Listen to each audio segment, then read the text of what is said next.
नमस्कार साथियों, आप सभी का स्वागत है एक बार फिर से आपके अपने YouTube चैनल वाईके सर ऑफिशियल पर। दोस्तों, आज के हम इस वीडियो में आज सुबह की जो खबर आई उसने बीएड के जो अभ्यर्थी थे जिन्होंने सीटेट पेपर 2 की परीक्षा पास की थी उसको एकदम से हिला के रख दिया, ऐसी खबर थी। और मैंने उस खबर को भी आपको वीडियो के माध्यम से पहुंचाया था आप तक। साथियों, आज हम उसी खबर का पूर्णतः विश्लेषण करेंगे कि आखिर ये कहीं रिक्ति घोटाला तो नहीं है ना, और किस प्रकार से नियोजित शिक्षकों की मौज हो गई। बीएड वालों के लिए बुरी खबर है, वो फिलहाल न घर के हैं और न घाट के हैं। कैसे, सभी मुद्दों पर बात करेंगे। बने रहिए आप हमारे साथ अंत तक। और यदि आप हमारे चैनल पर नए हैं तो चैनल को जरूर सब्सक्राइब कर लीजिए तथा बेल आइकन को जरूर दबा लीजिए। आइए शुरू करते हैं।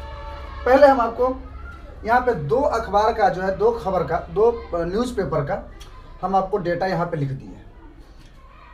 बीपीएससी जो है वो पहले इसको समझ लेते हैं, फिर उसका विश्लेषण करेंगे।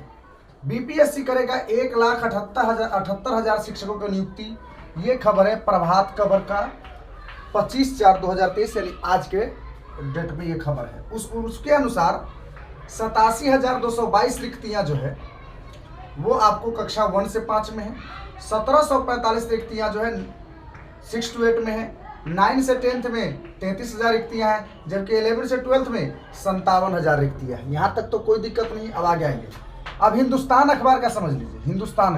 हिंदुस्तान के न्यूज़पेपर में छपा 1 to 5 में 87,282, 6 to 8 में 1745, 9 से 10 में 33,000, 11 से 12 में 57,000। कहीं कोई दिक्कत नहीं है, बहुत बढ़िया है।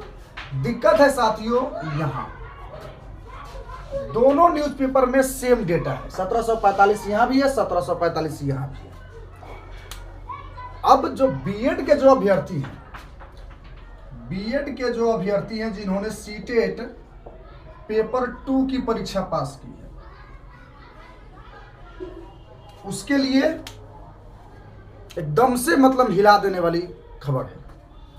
अब कैसे? अब आप कहेगा सर आपने पिछले वीडियो में बताया था कि सिर्फ मुजफ्फरपुर में 2500 के तकरीबन करीब पद खाली हैं। 6 to 8 में 2500 के तकरीबन पद सिर्फ मुजफ्फरपुर जिला में।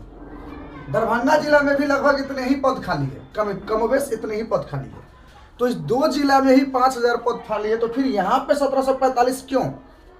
साथियों, इसके लिए मैं आपको बता दूं कि प्राइमरी शिक्षक के नियम के अनुसार 6 to 8 में जो पदें होती है, 6 to 8 में कायदा से यानी नियम के अनुसार जो भी सीटें होती है उसका 50% सीट जो है वह प्रमोशन से भरे जाते हैं। 50% पद जो है प्रमोशन से भरा जाता है। लेकिन प्रभात खबर में ही इसका एक कारण भी दिया हुआ है। कारण क्या दिया हुआ है कि सूत्र के अनुसार ये खबर है कि 6 to 8 में से सभी जिलों में से जितनी रिक्तियां विभाग के पास गई, विभाग ने उसको रिजर्व कर लिया। किसके लिए? तो ये प्रमोशन के लिए। प्रमोशन इसमें किसका होता है? तो प्रमोशन होता है 1 से लेके 5 में जो टीचर होते हैं उन्हीं का प्रमोशन इसमें हो जाता है 6 to 8 में। उसका एक निश्चित अवधि शायद 12 साल है। अभी 12 साल तक अगर कोई टीचर अगर कार्य कर लेते हैं तो उनका प्रमोशन होकर वो 6 to 8 में चले जाते हैं। तो विभाग ने रिक्तियों को क्या कर लिया? रिजर्व कर लिया। उस पर सीधी नियुक्ति नहीं होगी, यानी उस पद के लिए एग्जाम नहीं होगा। अब उस पद के लिए एग्जाम नहीं होगा तो अब मान लीजिए 1745 सीट है, कुल मिलाकर पूरा बिहार में 1745 सीट है। अब बताइए, उसमें से भी अगर आप जिला विषयवार करेंगे तो उसमें 5 से 6 विषय हैं। 5 से 6 विषय में तकरीबन बड़ा मुश्किल से, इसमें से भी देखिए 1745 में से भी 35% तो आपका आरक्षण ही होगा, महिलाओं के लिए रिजर्व होगा 35%। फिर भी हम मान लेते हैं 1800, राउंड फिगर में मान लेते हैं कि 1800 अगर वैकेंसीज है, अगर 6 पेपर में डिवाइड करेंगे तो 300 एक विषय के लिए आपको टीचर होगी, वैकेंसीज होगी। उस 300 में भी जब रोस्टर का के लिए पालन किया जाएगा तो प्रत्येक कैटेगरी के लिए मुश्किल से 30 से 40 सीटें निकल कर सामने आएंगी। मुश्किल से 30 से 45 सीटें निकल कर आएंगी।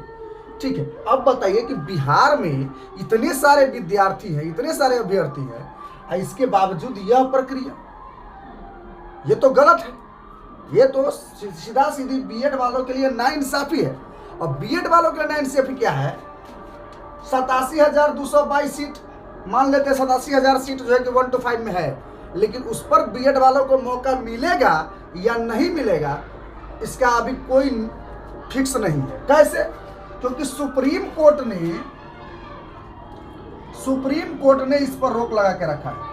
सुप्रीम कोर्ट अपने स्टेटमेंट में साफ साफ ये बातें कही है कि अगर राज्य सरकार चाहे तो नियुक्ति कर सकती है, नियुक्ति पत्र दे सकती है, लेकिन वह नियुक्ति जो होगी वह सुप्रीम कोर्ट के आदेश के अधीन होगी। यानी यदि बीएड को 1 to 5 से बाहर किया जाता है तो वो ऑटोमेटिक वो सारी नियुक्तियां जो बीएड के दावे पर की गई होगी वो सारी की सारी ऑटोमेटिक निरस्त कर दी जाएगी। अब एक बात बताइए, बीएड वालों के लिए तो 1 to 5 से भी पता कट गया, हालांकि छठे चरण में शामिल किया गया था, लेकिन और 6 to 8 में जगह ही नहीं है। 6 to 8 में इतनी कम सीटें हैं कि ऊंट के मुंह में जीरा के फोरन जैसे हाल हो गए हैं। अब यहां जो है बहुत दिक्कत हो गया है। तो रिक्ति घोटाला का जो है, यानी इतनी कम रिक्ति के आपको विज्ञापन में न्यूज़पेपर में आने का कारण है कि विभाग ने उसको रिजर्व कर लिया है प्रमोशन से भरने के लिए। अरे भैया, तब 50% क्यों नहीं रिजर्व करोगे? आखिर तुम पूरा कर दोगे भाई। मतलब कुल मिला के तुम्हारे पास 1800 दूना 3600 मतलब की सीट है, क्या कहते हैं कि 6 to 8 में पूरा बिहार में सीट है। मान लेते हैं कि 3600 सीट है तो 50% कर लेता, 50% यहाँ दे देता, लेकिन बिहार में 3600 सीट थोड़े है, खाली अकेले मुजफ्फरपुर में 2500 सीट है। यहाँ दिक्कत हो गई, किसके लिए? तो बीएड वालों के लिए। और 1 to 5 में जितना सीट है तो डीएलएड उतना अभ्यर्थी ही नहीं है। तो सरकार का क्या हो गया? वैकेंसी कहेगा कि हम 2 लाख दिए, लेकिन नियुक्ति होगा वही 30 से 35 हजार, बस, इससे ज़्यादा नहीं होने वाला है अगर बीएड को 1 to 5 से बाहर किया था तो आपने इस प्रकरण को समझ लिया। अब आइए, नियोजित शिक्षकों की मौज हो गई। कैसे? अब देखिए, एक तो वह बीपीएससी का एग्जाम देंगे तो उनका ऑटोमेटिक क्या हो जाएगा? सैलरी वृद्धि हो जाएगी, सैलरी वृद्धि हो जाएगी। अगर किन्हीं कारणों से 1 to 5 के लिए हम बात कर रहे हैं, हम 1 to 5 के लिए बात करें, जो नियोजित शिक्षक है उनको तो एग्जाम में शामिल होगा, और एग्जाम में शामिल होगा तो उनका वेतन तो ऑटोमेटिक बढ़ जाएगा। लेकिन अगर किन्हीं कारणों से वो एग्जाम में असफल भी हो जाते हैं तो विभाग उसको 6 to 8 में प्रमोट कर देगा। विभाग जो है उसको 6 to 8 में प्रमोट कर देगा उस टीचर को। तो 6 to 8 में प्रमोट कर देगा तो ऑटोमेटिक उसका सैलरी ऐसे भी बढ़ जाएगा। तो दोनों स्थिति में हम देखते हैं, यानी एग्जाम होने की स्थिति में भी और एग्जाम नहीं होने की स्थिति में भी, दोनों स्थिति में नियोजित शिक्षकों के तो चांदी ही चांदी है ना, क्योंकि वो तो ऑलरेडी एक शिक्षक थे। अच्छा, एक बात बताइए, अगर मान लीजिए कि प्रमोशन से जो सीट भरा जाएगा तो 1 to 5 में सीट खाली होगा कि नहीं होगा? समझ में आ रहा है ये पूरा प्रकरण? अब आप हमसे पूछिए कि सर इस खबर को कितनी सत्यता मानी जाए। साथियों, ये न्यूज़पेपर की खबर है, तो मैं कहूँगा कि न्यूज़पेपर का खबर न्यूज़पेपर में ही अच्छा लगता है। साथियों, ये जो आपको डाटा दिख रहा है, डाटा जो दिखाई दे रहा है, ये डाटा मैं इसको मात्र 20 से 25% ही सत्य मानता हूँ। 20 से 25%। जब तक ऑफिशियली नोटिफिकेशन नहीं आएगा कि सीटों की संख्या कितनी है, हालांकि अगर 1745 या इसके 2000, 3000, 4000, 5000 भी अगर आता है 6 to 8 में हम मानते हैं, तो ये भी हानि ही है, हानिकारक ही है टीचर के लिए। हालांकि कहा यह जा रहा है कि इससे कई गुना ज़्यादा पद जो है कि खाली है 6 to 8 में, जहाँ जो डाटा आपको दिख रहा है उससे कई गुना ज़्यादा पद खाली है, लेकिन विभाग जो है इसको अलग तरीके से तोड़ मरोड़ कर पेश कर रही है। तो हमें इंतजार करना चाहिए और देखना पड़ेगा कि नोटिफिकेशन जब आता है तो कितनी सीटों पर वैकेंसी आती है। मेरा तो मानना है कि कम से कम 6 to 8 में अगर सीट नहीं खाली होगा ना बिहार में, तो कम से कम 50,000 प्लस सीट खाली होगा। उससे ज़्यादा होगा लेकिन कम नहीं होगा। तो उस चीज़ सबको ध्यान रखते हुए देखिए आगे प्रकरण क्या क्या होता है। आपको प्रत्येक दिन अपडेट दे ही रहे हैं, जैसे जैसे जो अपडेट आते जाएंगे वैसे वैसे हम आपको। किसी अभ्यर्थी ने कहा कि मिस प्रिंट हो गया, देखिए साथी मिस प्रिंट नहीं है, ये कारण दिया हुआ है कि विभाग ने 6 to 8 में प्रमोट करने के लिए सीट को रिजर्व अपने पास रख रहे हैं, उस पर सीधी नियुक्ति नहीं होगी। देखते हैं आगे क्या होता है। और पल पल के 7वें चरण से शिक्षक बहाली से रिलेटेड पल पल के अपडेट के लिए आप हमारे चैनल को जरूर सब्सक्राइब कर लीजिए। यदि आपको ये वीडियो अच्छा लगा है तो वीडियो को लाइक कर लीजिए, चैनल को सब्सक्राइब कर लीजिए। और इस टॉपिक से रिलेटेड कोई भी क्वेश्चन, कोई भी क्वेरी अगर आपके माइंड में है तो आप हमारे साथ उसको साझा करें। और इस वीडियो से रिलेटेड कोई सलाह सुझाव भी है तो उसके लिए भी आपका हार्दिक स्वागत है। मिलते हैं अगले वीडियो में, तब तक के लिए देखते रहिए वाईकेएसआर ऑफिशियल। जय हिंद, वंदे मातरम।